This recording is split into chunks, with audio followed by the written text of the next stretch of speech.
brace yourselves. It is the red wedding of the mainstream media. Who will come out alive, and what does it mean?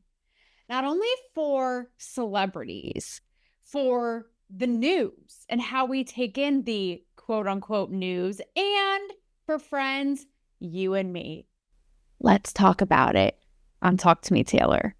Deemed the celebrity whisperer by Playboy. This is the best interview of the day. Thanks for having me. You hit the nail on the head. 100%. Period, yeah. Touch them. They're cracking me up. Wear them, baby. This is good. Taylor Ferber.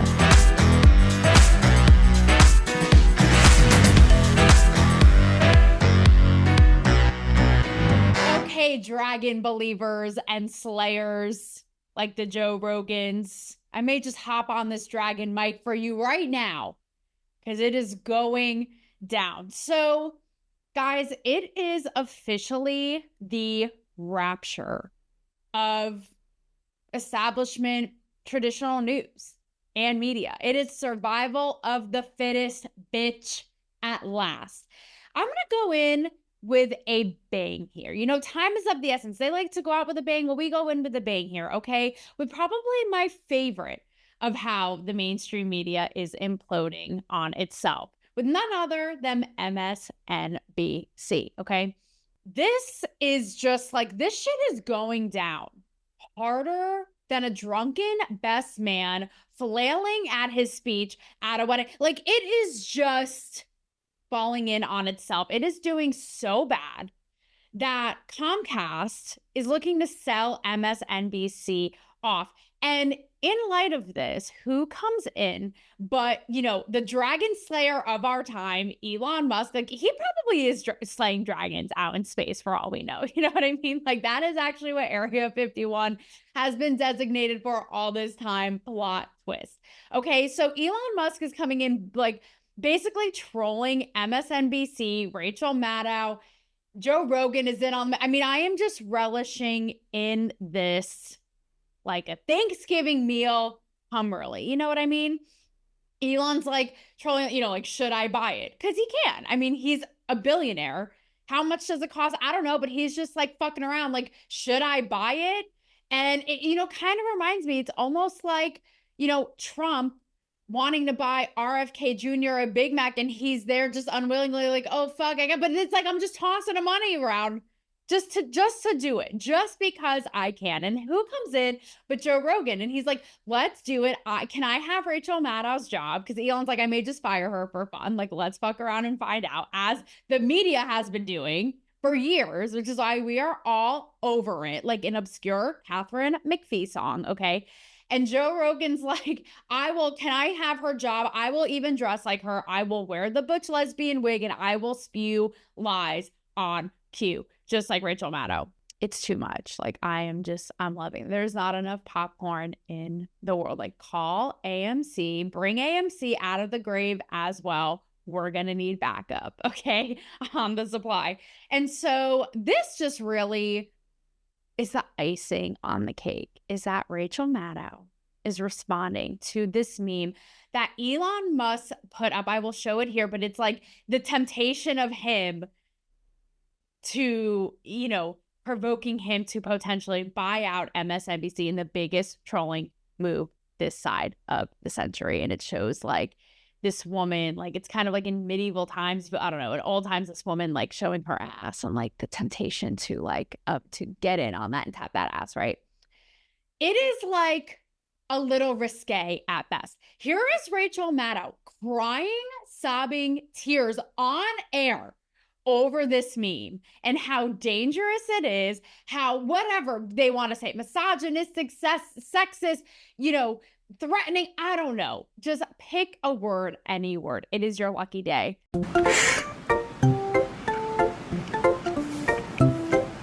To at least 3...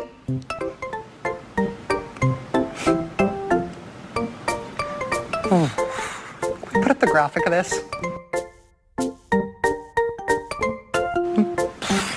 I think I'm gonna have to hand this off. Yeah.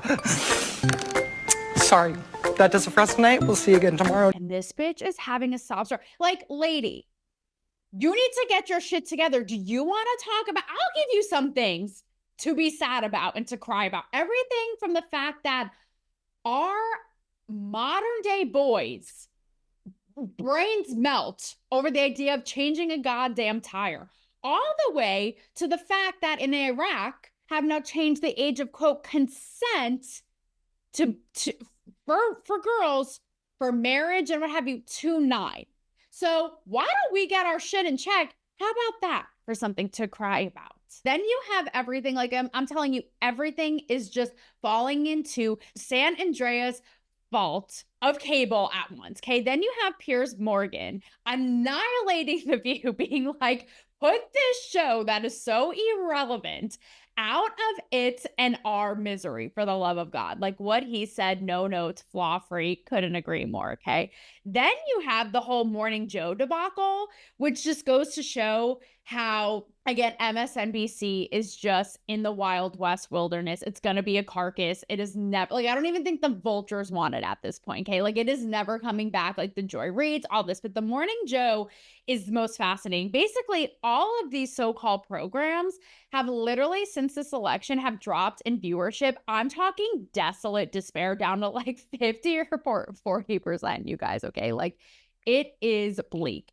And the Morning Joe thing is really entertaining because they after, like, in a desperate attempt to save themselves, we are talking like, just call them Terry Hatcher because they are desperate housewives on the air. Okay. In seeing how most of the nation is on and onto and over their bullshit, decided to meet with Trump in Mar-a-Lago for the first time in, I think, 7 years. The last time they had sat down with him was when he was running in 2016, right?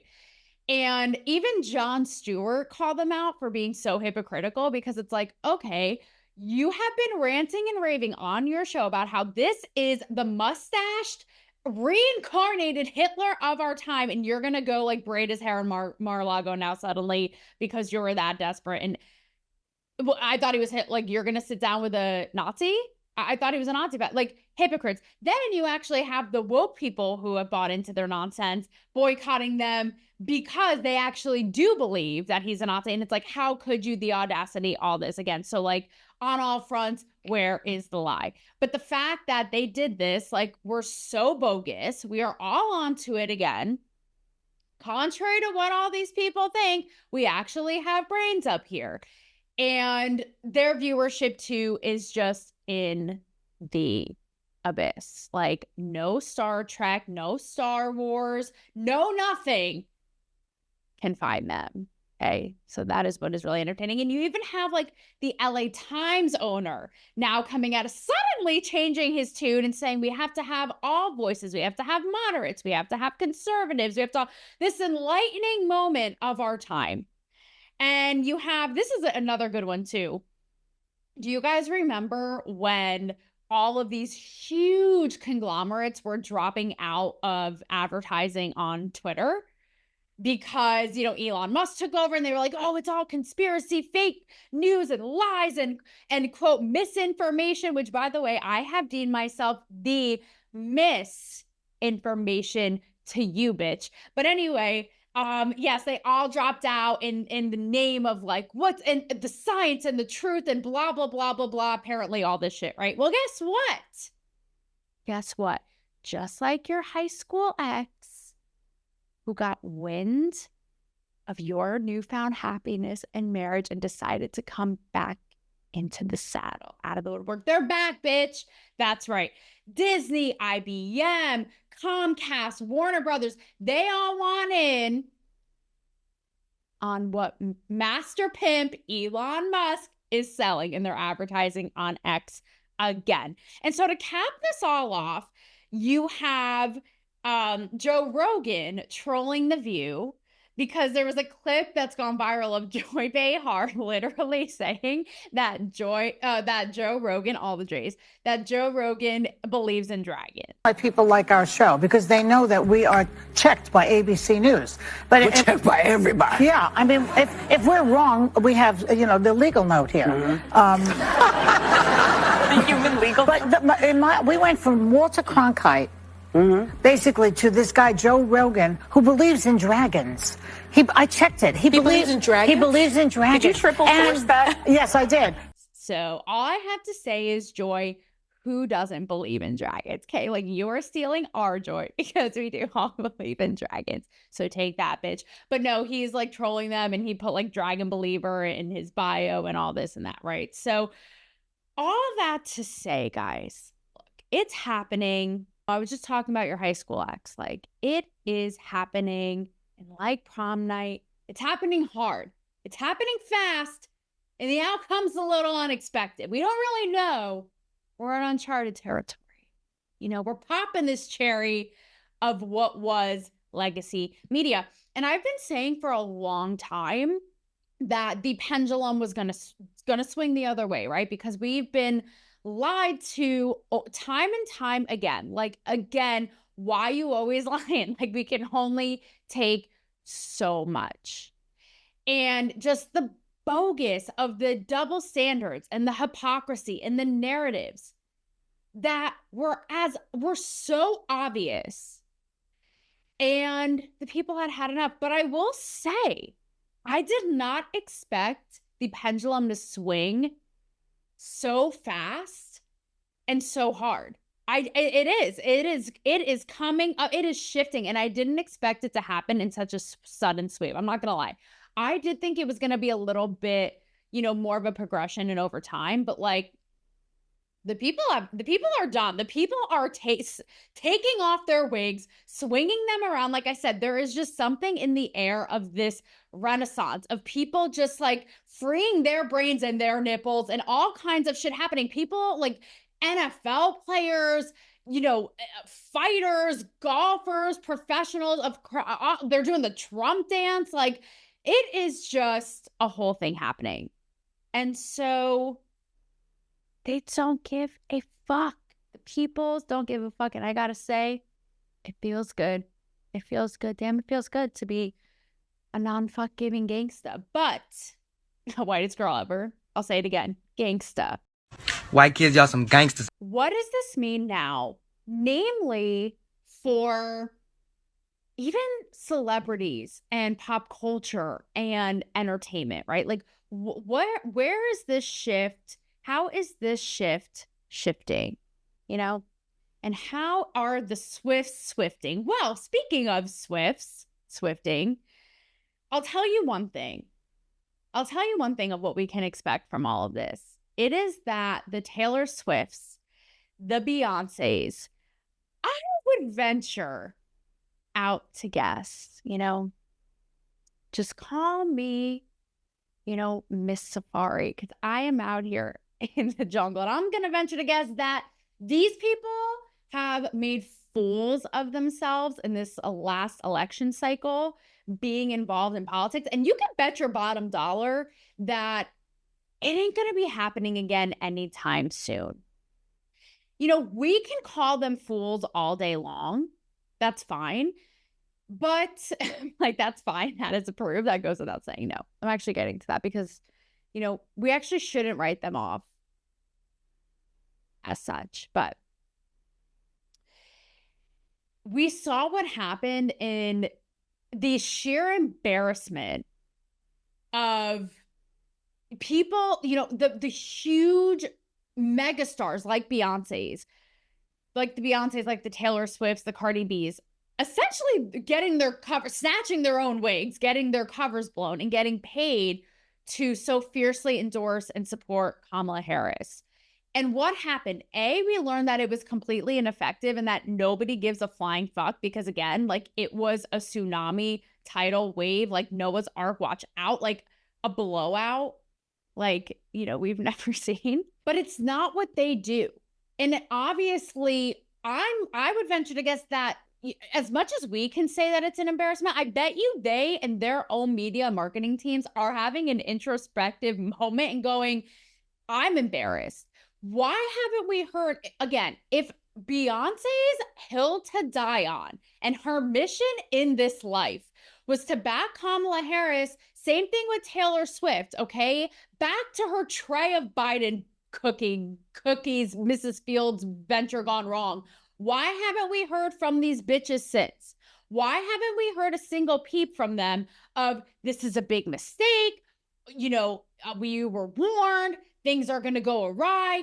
Guard yourselves, gather the troops, gird your loins, like nothing. Never mind from Kamala Harris herself. Are they all playing patty cake in a basement somewhere with like Joe Biden as their Girl Scout leader? Like, where is everybody? Right. Because they're probably completely embarrassed and like, we are never going to do this again. Like, this failed miserably. They were paid. They went out on a public platform, again, made it their Star Spangled Banner, and then it failed miserably. Get over these numbers.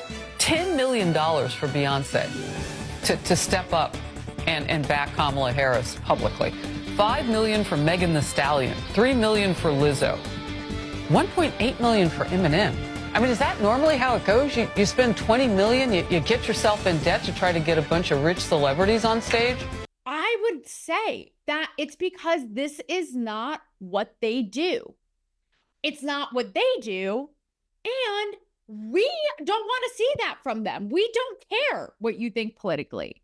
So it completely backfired on them. But I would say that out of all of this, like a phoenix rising from the ashes, and like in an installment of Harry Potter, okay? Rising of the Phoenix. I would love to see, and I'm going to guess maybe it's wishful thinking, that they are going to get back to doing what they do. And yes, I just said do. Okay. Yes, for all five. I'm going to venture to guess they're going to get back to what they do, which is not to be overlooked, by the way. And this is where I feel like the right and conservatives get it wrong, because they love nothing more than just completely bashing celebrities like they're a bunch of fucking useless idiots. I would argue that they have a complete brilliance of their own. Look, it's why I started my career interviewing them and getting into their minds and their psyches, because it is really, it actually is, it's all joking aside. It's no joking manner, kids. It actually is really important what they do. Be it, they entertain us, be it singers, artists, performers, actors, dancers. It is what they do. They move the ball forward. They push the envelope. They provoke us. They allow us to escape. They entertain us. They allow us to think about life.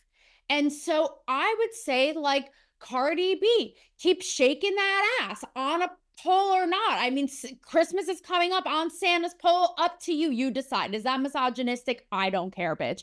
Like Beyonce, keep singing your songs. Who Run the World Girls. Yes, by all means, like, do what you do, and I know this firsthand, even being in the presence of some of the greatest people in pop culture who have done this, right? An example that really sticks out is when I interviewed Danny DeVito. Danny DeVito is so classic because he's one of those people who just transcends generations in what he does, right? He's an artist. He's a great actor. He's hilarious. He's his own little aesthetic, like all 4 feet of him, like it's a whole thing.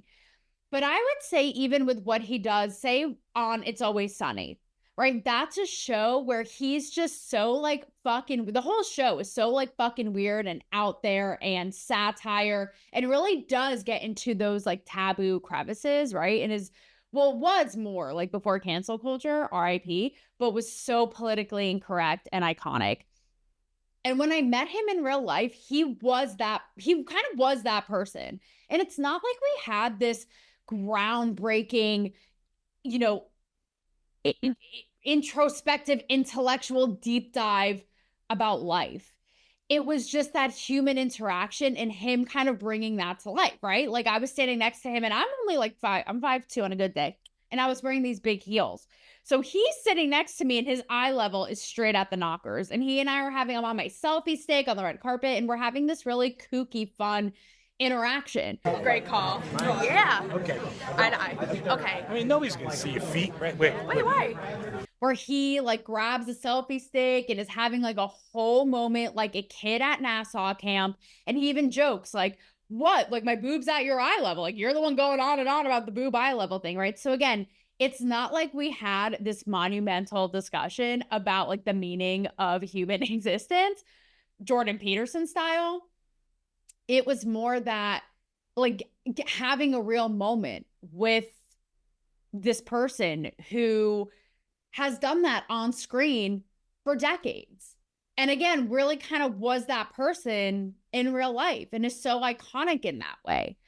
Another one that really sticks out to me, honestly, of all of the people that I've interviewed is someone who I was actually really intimidated by and shaken in my little boots at the time was Steven Spielberg.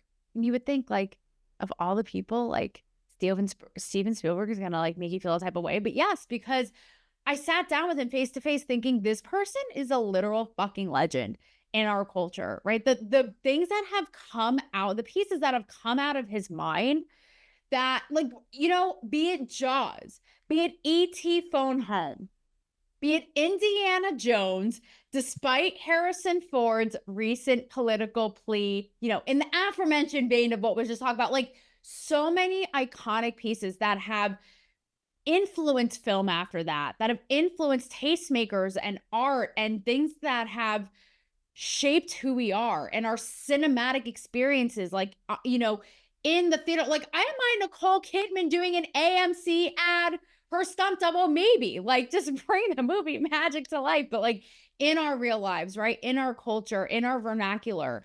And that's not to be overlooked. So I think, you know, if they are going, because this kind of plays into like, how do we, you know, because the big punchline right now is like, even celebrity news, like nobody gives a shit, nobody cares, no one cares what they think, right? So I would say politically, like, yes, like maybe like pipe down, butt out, like, you know, move it or lose it, sis. But when it comes to covering them, this is kind of in the vein of what Kirsty Flaw, the viral celebrity interviewer, and I recently talked about on both of our shows, is it's almost like if they are going to be covered in celebrity news, at least like honesty is the best policy, bitch. Like at least make it something that is relevant to us. Now, that's not Beyonce staring vacantly and blankly on the Kamala Harris campaign trail podium trying to talk about politics. And that's also not, this is because where it's kind of like damned if they do, damned if they don't, right? It's also not the canned bullshit of tell me about the project, tell me your favorite scene, tell me about reading the page. Like that bullshit canned response, like we don't care. And I also don't want to see the fake and phony crying in each other's arms like Ariana Grande and Cynthia Erivo on the Wicked Trail. Like, bitch. You have been the light of the amazing. day. You are truly- such a gift. You brought such light into the room. Thank you very much We appreciate for coming you. into this room today. We needed to come in. Yeah. Both beautiful. Thank you so much. Thank We you love so you. much. Thank Have a lovely rest of you. your day. You too. Thank you, Pink News. Thank you. We love you. Thank you. Thank you so much. Save the acting for the stage set, okay, bitch? Like, enough with the crying in each other's arms on every single movie junket interview that you do about how great the interview and each other is. Like, that's where it's like nobody cares. Like, because again, in light of all this, we like white on rice. I don't care if that's racist, get over it, are onto the fakeness. So we want what is real. Okay. So put a PSA out, put it in the Washington Post, which may or may not be seen because that shit is also dropping like flies. Politics is out, canned boring shit is out, right? Also, I'm going to put a little like footnote on here that crying on Instagram about whatever's bothering you that day is also out because again, we don't care. Like ET, phone home, be more out of touch. Okay? Be more out of this atmosphere. But I will say, if they're going to do it, again, do it in a way that's actually human and interesting. And, you know, because again, these are people who influence us, who influence our lives, who inspire us, who bring art to life. So it is interesting to think about their experience, to hear about what they think about certain things, right? But I would say, like, even off the top of my head, some examples from my personal experience, right? Even if it's like, you know, their bodies or body image, like, it's funny, I actually just, when we speak about iconic pop culture, I actually just saw The Terminator for the first time over the weekend. Like, I'll be back. Just like me, bitch. Just when you think Talk to Me, Taylor's gone. she'll be back. But I remember when I interviewed Zac Efron when he was promoting Baywatch, the new Baywatch. And I asked him if dudes get insecure or have a little self-consciousness going on in bathing suits. And he was like, yeah, and he gets his like muscles all up in my camera, which like, I don't remember if I touched it and me too'd him, but like I probably did. And he was like, yeah, like we would pump up like Arnold does, you know, because Arnold obviously was so iconic for that. And I thought that was interesting, but he was like, basically it was so real. He's like, yeah, like, of course, like we're just as self-conscious and we want to have it going on camera. We're checking it out. We're flexing. We're prepping, we're looking at the biceps of the camera, you know, just like women maybe, you know. Do you ever feel insecure in a bathing suit? Like you got this perfect bod. All the time. Dwayne and I would actually do it. Like, we would like do what Arnold does and like pump up before takes. Like we like have these like bands. We actually like pump up. It's gonna get before in here, takes. like, yeah. And just be like.